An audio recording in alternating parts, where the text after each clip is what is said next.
ve Fenerbahçe Türkiye Kupası maçında Gaziantepspor'u 4-0 mağlup etti.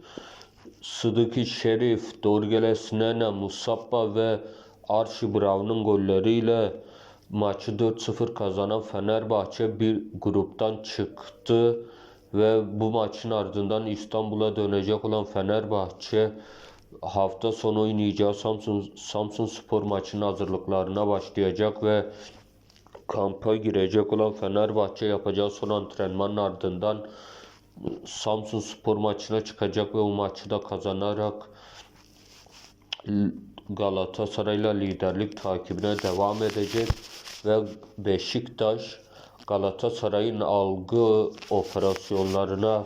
mağlup olmayacak ve Galatasaray'ı mağlup edecek ve Fenerbahçe ile Galatasaray arasındaki puan farkı 1'e düşecek ve Ali Samiyen'de oynanılacak maçı da Fenerbahçe kazanarak Galatasaray'dan liderliği devralacak ve sezon sonuna kadar liderliğini sürdürecek olan Fenerbahçe şampiyon olacak.